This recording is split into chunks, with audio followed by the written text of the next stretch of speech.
নমস্কাৰ এই মুহূৰ্তত আহি পৰিছে সন্ধিয়াৰ কেইবাটাও বিগ ব্ৰেকিং নিউজ। আজি হৈছে 29 এপ্ৰিল। আপুনি অৰুণোদয় আঁচনি একাউণ্টত অৰুণোদয় আঁচনিৰ টকা পালেনে?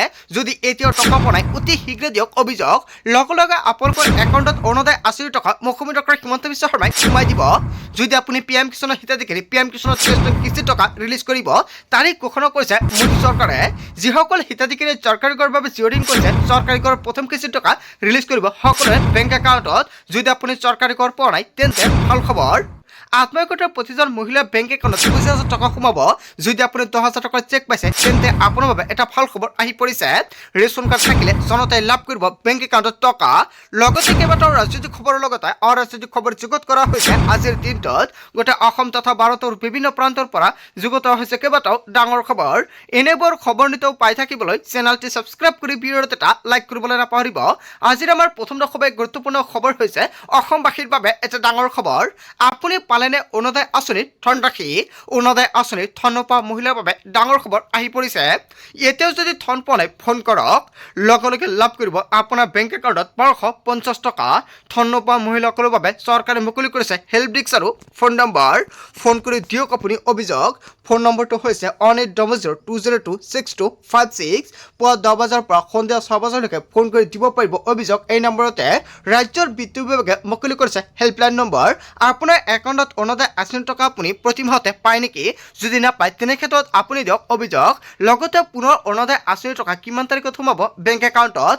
10 মে'ত লাখ লাখ হিতাধিকাৰীৰ একাউণ্টত অৰুণোদয় আঁচনিৰ টকা ৰিলিজ কৰিব। আগতে যেনেকুৱা প্ৰতি মাহতে 1250 টকা পাইছে এই মাহতে অৰুণোদয় আঁচনিৰ টকা 1250 টকাৰ পৰিৱৰ্তে 3,000 টকা সোমাব পাৰে। যদি পুনৰ অসমৰ মুখ্যমন্ত্ৰী ডক্টৰ হিমন্ত বিশ্ব শৰ্মাই মুখ্যমন্ত্ৰী হয় তেনে ক্ষেত্ৰত 10 মে'ত আপুনি নিশ্চিত হওক 1250 টকাৰ পৰিৱৰ্তে 3,000 টকা লাভ কৰিব সকলোৱে বেংক একাউণ্টত। আজিৰ ভিডিঅ'ত যিমান পাৰে সকলোৱে বেছি বেছিকৈ শ্বেয়াৰ কৰি দিয়ক। তাৰ পিছত অসমবাসী ৰাজুক জনসমাৰ পৰৱৰ্তী খুবেই গুৰুত্বপূৰ্ণ খবৰ। লগতে এটা ডাঙৰ খবৰ ৰাজ্যৰ লাখ লাখ কৃষকৰ বাবে ডাঙৰ খবৰ। আপোনাৰ খেতিডৰা ৰক্ষা কৰিবলৈ শীঘ্ৰে কৰক এই তিনিটা গুৰুত্বপূৰ্ণ কাম। কোনো প্ৰাকৃতিক দুৰ্যোগ বানপানীত আদিত খেতি নষ্ট হ'লে লাভ কৰিব ক্ষতিপূৰণ। ইয়াৰ বাবে শীঘ্ৰে আপুনি কৰি লওক বীমা। মাত্ৰ 100 টকাতে কৰিব পাৰিব আপোনাৰ খেতিডৰাৰ বীমা। শালি ধান খেতিৰ পুঞ্জনৰ বাবে অন্তিম তাৰিখ হৈছে 20 আগষ্ট। কেৱল এয়াই নহয় মাটিমাহৰ খেতিৰ বাবে পুঞ্জনৰ অন্তিম তাৰিখ হৈছে 15 ছেপ্টেম্বৰ। আবেদনৰ বাবে প্ৰয়োজন হ'ব নথিপত্ৰসমূহ। কি নথিপত্ৰৰ জৰিয়তে আপোনাৰ খেতিডৰাৰ আপুনি বীমা কৰিব পাৰিব? আধাৰ কাৰ্ড, মাটিৰ নথিপত্ৰ আৰু বেংক একাউণ্টৰ তথ্য সবিশেষ জানিবৰ বাবে মুকলি কৰা হৈছে দুটাকৈ ফোন নম্বৰ। ফোন নম্বৰ দুটা হৈছে 7065551447। আনহাতে কৃষক ৰক্ষাৰ পৰ্টেলৰ নম্বৰ হৈছে 14447। এই দুটা নম্বৰ যিকোনো এটা নম্বৰত কল কৰিলে সবিশেষ তথ্য আপুনি জানিব পাৰিব। আৰু আজিৰ ভিডিঅ' সকলোৱে শ্বেয়াৰ কৰি দিব যাতে তাৰপিছত অসমবাসী ৰাজুক জনসমাৰ পৰৱৰ্তী খুবেই গুৰুত্বপূৰ্ণ খবৰ। লগতে এটা ডাঙৰ খবৰ কেঁচাকৰৰ ছাৰ্ভে কৰাৰ পিছতো পকীঘৰ নোপোৱা সকলোৰে বাবে ভাল খবৰ আহি পৰিছে। শীঘ্ৰে সকলো দৰিদ্ৰই পাব চৰকাৰী পকীঘৰ।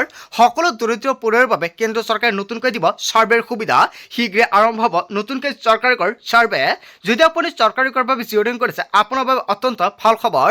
আপোনাৰ কেঁচাকৰৰ ছাৰ্ভে মোবাইলৰ জৰিয়তেও আপুনি নিজেই কৰিব পাৰিব। কেঁচাকৰৰ এখন ফটো দিয়ক আৰু আপুনি পাওক নতুন চৰকাৰী পকীঘৰ। যাৰ এতিয়াও কেঁচাঘৰ আছে তেওঁলোকে শীঘ্ৰে পাব পকীঘৰ। কোনো দৰিদ্ৰ পৰিয়াল কেঁচাঘৰত থাকিব নালাগে। আপুনি চৰকাৰী ঘৰৰ বাবে জিঅ'ৰিং কৰিব পৰা নাই নেকি? নিৰ্বাচন শেষ হ'ল। 4 মে'ত ফলাফল ঘোষণা কৰা হ'ব। পুনৰ যদি বিজেপি চৰকাৰ আহে তেনে ক্ষেত্ৰত সকলোকে চৰকাৰী ঘৰ প্ৰদান কৰিব। ৰাজ্যৰ মুখ্যমন্ত্ৰী ডক্টৰ হিমন্ত বিশ্ব শৰ্মাই কৰিছে বৃহৎ ঘোষণা। কেঁচাঘৰৰ ছাৰ্ভে কৰাৰ পিছতো পকীঘৰ নোপোৱা সকলোৰে বাবে ভাল খবৰ আহি পৰিছে। যদি আপুনি চৰকাৰী ঘৰৰ বাবে জিঅ'ৰিং কৰি থৈ দিছে আপুনি নিশ্চিত থাকক আপুনি চৰকাৰী ঘৰ পাবই। কেতিয়া চৰকাৰী ঘৰৰ প্ৰথম কিস্তি টকা ৰিলিজ কৰিব এতিয়ালৈকে চৰকাৰৰ ফালৰ পৰা তাৰিখটো ঘোষণা কৰা নাই। যেতিয়া ঘোষণা কৰিব নিশ্চয় সম্পূৰ্ণকৈ জনাই দিম। তাৰপিছত অসমবাসী ৰাজুক জনসমাৰ পৰৱৰ্তী খুবেই গুৰুত্বপূৰ্ণ খবৰ। লগতে এটা ডাঙৰ খবৰ মুখ্যমন্ত্ৰীৰ বিৰুদ্ধে উচ্চতম ন্যায়ালয়ত তৰা গোচৰৰ শুনানি। কঠোৰ দেশৰ সৰ্বোচ্চ ন্যায়ালয় গৃহসূচক মন্তব্যক লৈ নীতি নিয়ম মানিলেহে এডচিট কৰিব পাৰিব আবেদন। পোনে ন্যায়ালয়লৈ অহাত বাধা সৰ্বোচ্চ ন্যায়ালয়ৰ। প্ৰথমতে আৰক্ষীৰ ওচৰলৈ গৈ BNSৰ অধীনত গোচৰ তৰাৰ নিৰ্দেশ। উচ্চতম ন্যায়ালয়ৰ দুজনীয়া বিচাৰপীঠৰ গুৰুত্বপূৰ্ণ শুনানি। নিৰ্দেশনাৰ প্ৰভাৱ গুৱাহাটী এছচিত ৰুজু হোৱা গোচৰৰ ওপৰত পৰিব। মুখ্যমন্ত্ৰীৰ বিৰুদ্ধে উচ্চতম ন্যায়ালয়ত তৰা গোচৰৰ শুনানি হয় এটা বিগ ব্ৰেকিং নিউজ আহি পৰিছে। কেইবাটাও নতুন নিয়ম বান্ধি দিছে উচ্চতম ন্যায়ালয়ৰ ফালৰ পৰা। তাৰ পিছত অসমবাসী ৰাজুক জনাইছো আমাৰ পৰৱৰ্তী খুবেই গুৰুত্বপূৰ্ণ খবৰ লগতে এটা ডাঙৰ খবৰ ৰাজ্যৰ ভোটাৰ তালিকাত কৰা হ'ব সংশোধন অসমৰ মুখ্যমন্ত্ৰী ডক্টৰ হিমন্ত বিশ্ব শৰ্মাই কৰিছে বৃহৎ ঘোষণা ভোটাৰ তালিকাৰ পৰা নাম কৰ্তন হ'ব লাখ লাখ লোকৰ নথিপত্ৰ সঠিক নহ'লে নাম নাথাকিব আপোনাৰ এটা বিগ ব্ৰেকিং নিউজ আহি পৰিছে আপোনাৰ যাৱতীয় নথিপত্ৰ আছেনে যদি আছে ভাল খবৰ যদি নাই আপুনি কিন্তু ভয়ংকৰ বিপদৰ সন্মুখীনত পৰিব পাৰে ভোটাৰ তালিকাৰ পৰা কৰ্তন হ'ব লাখ লাখ সন্দেহজনক লোকৰ নাম ভাৰতীয় নাগৰিক বুলি প্ৰমাণ কৰিব লাগিব আপুনি অসমত এছাৰ বৃহৎ ইংগিত দিলে মুখ্যমন্ত্ৰী ডক্টৰ হিমন্ত বিশ্ব শৰ্মাই পশ্চিমবংগৰ নিৰ্বাচনৰ মাজতে বৃহৎ মন্তব্য কৰিছে হিমন্ত বিশ্ব শৰ্মা ৰাজ্যৰ ভোটাৰ তালিকাত কৰা হ'ব সংশোধন ভোটাৰ তালিকাৰ পৰা নাম কৰ্তন হ'ব লাখ লাখ লোকৰ নথিপত্ৰ সঠিক নহ'লে নাম নাথাকিব আপোনাৰ তালিকাত আপোনাৰ সঠিকভাৱে নথিপত্ৰ আছেনে নাই অতি শীঘ্ৰে সাজু কৰি ৰাখক ৰাজ্যত পুনৰ অসমৰ মুখ্যমন্ত্ৰী ডক্টৰ হিমন্ত বিশ্ব শৰ্মাই যদি মুখ্যমন্ত্ৰী হয় তেনে ক্ষেত্ৰত অসমত নতুনকৈ হ'ব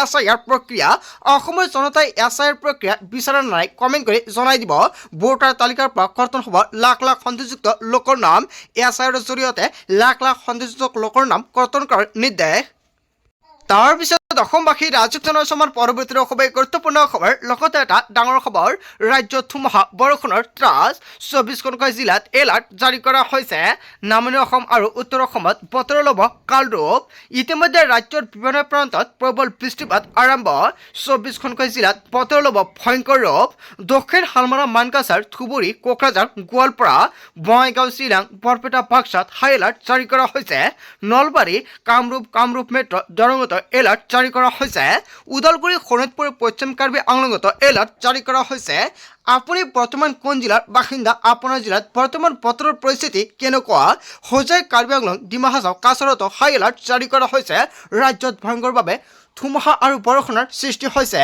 হাইলাকান্দি কৰিমগঞ্জ গোলাঘাট বিশ্বনাথত হাই এলাৰ্ট জাৰি কৰা হৈছে ধুমুহা বৰষুণৰ লগতে ঠায়ে ঠায়ে বজ্ৰপাতৰ আশংকা আপোনাৰ অঞ্চলত বতৰ কেনেকুৱা জনক আপোনাৰ মতামত কমেণ্ট বক্সত ৰাজ্যত ধুমুহা বৰষুণৰ ত্ৰাস তাৰ পিছত অসমবাসী ৰাজুক জনাইছো আমাৰ পৰৱৰ্তী খুবেই গুৰুত্বপূৰ্ণ খবৰ লগতে এটা ডাঙৰ খবৰ বিপদত পৰিব সামাজিক মাধ্যম গৰম কৰি থকা বিজেপিৰ কাৰ্যকৰ্তা এটা বিগ ব্ৰেকিং নিউজ আহি পৰিছে শিৱৰাং গাদ্দাৰ শব্দ ব্যৱহাৰ কৰা কাৰ্যকৰ্তা শৈক্ষণিক সভাপতিৰ এপিচিচিৰ সভাপতি কৰিছে বৃহৎ মন্তব্য হয় এটা বিগ ব্ৰেকিং নিউজ আহি পৰিছে শিৱৰাং গাদ্দাৰ বিজেপিৰ সংস্কৃতি নহয় বুলি শৈক্ষণিক মন্ত্ৰী ৰঞ্জিত দাস আৰু বিধায়ক দিগন্ত কলিতাই ব্যৱহাৰ কৰিছিল এই শব্দ ৰাজনৈতিক মহলত চৰ্চাৰ পাছতে অনুশাসন ৰাজ্যিক সভাপতিৰ হয় বিজেপিৰ সভাপতি দিলীপ শইকীয়াই কৰিছে বৃহৎ মন্তব্য দলীয় অনুশাসন সকলে মানিব লাগিব বুলি সতৰ্কবাণী বিপদত পৰিব সামাজিক মাধ্যমত গৰম কৰি থকা বিজেপিৰ কাৰ্যকৰ্তাসকল তাৰ পিছত অসমবাসী ৰাজুক জনাইছো আমাৰ পৰৱৰ্তী খুবেই গুৰুত্বপূৰ্ণ খবৰ লগতে এটা ডাঙৰ খবৰ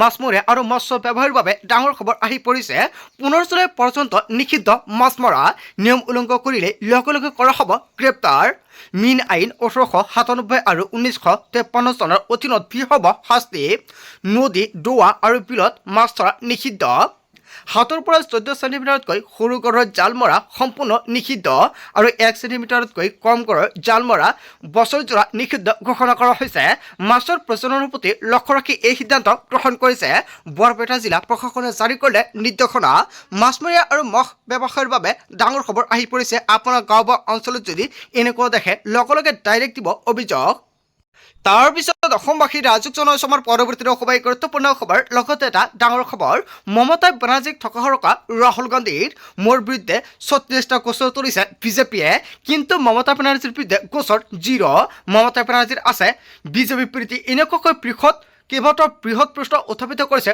ৰাহুল গান্ধীয়ে বিজেপি আৰু মমতা বেনাৰ্জীক লৈ বিজেপিৰ বিৰুদ্ধে সদায় নৰক মমতা বেনাৰ্জী বিজেপি তৃণমূল কংগ্ৰেছৰ কাজিয়া এখন নাটকহে মোদী চৰকাৰে মোৰ বিৰুদ্ধে 36টা গোচৰ দিছিল আৰু ইডিএমক 55 ঘণ্টা জেৰা সোধপোছ কৰিছিল কিন্তু মমতা বেনাৰ্জীৰ বিৰুদ্ধে এটাও গোচৰ নাই বিজেপিৰ বিৰুদ্ধে পোনপটীয়াকৈ যুঁজ লগা নাই মমতা বেনাৰ্জীয়ে মোদীও মমতা বেনাৰ্জীৰ বিৰুদ্ধে এটা শব্দ বেয়াকৈ নকয় বিজেপিৰ বিৰুদ্ধে কেৱল কংগ্ৰেছেহে যুঁজিছে কংগ্ৰেছে দেশৰ সংবিধান ৰক্ষাৰ বাবে যুঁজি আছে আৰএছএছ আৰু বিজেপিয়ে সমগ্ৰ দেশতে হিংসা বিয়পাইছে কিন্তু কংগ্ৰেছে হিংসাৰ ঠাইত প্ৰেমৰ দোকান খুলিছে মমতা বেনাৰ্জীক থকা ৰাহুল গান্ধীৰ হয় ৰাহুল গান্ধীয়ে যিকেইটা মন্তব্য কৰিছে বিজেপি আৰু আৰু TMCক লৈ জনতাই কি ক'ব যদি জনতাৰ কিবা মন্তব্য কৰিব লগা থাকে আপোনালোকৰ মন্তব্যটো নিশ্চয় কমেণ্ট বক্সত জনাই দিব বন্ধু বান্ধৱীসকল গোটেই অসম তথা ভাৰতৰ বিভিন্ন প্ৰান্তৰ পৰা যুগুত হৈছে কেইবাটাও ডাঙৰ খবৰ এনেবোৰ খবৰ নিতৌ পাই থাকিবলৈ চেনেলটি সাবস্ক্ৰাইব কৰি ভিডিঅ'ত এটা লাইক কৰিবলৈ নাপাহৰিব। So thank you for watching full video.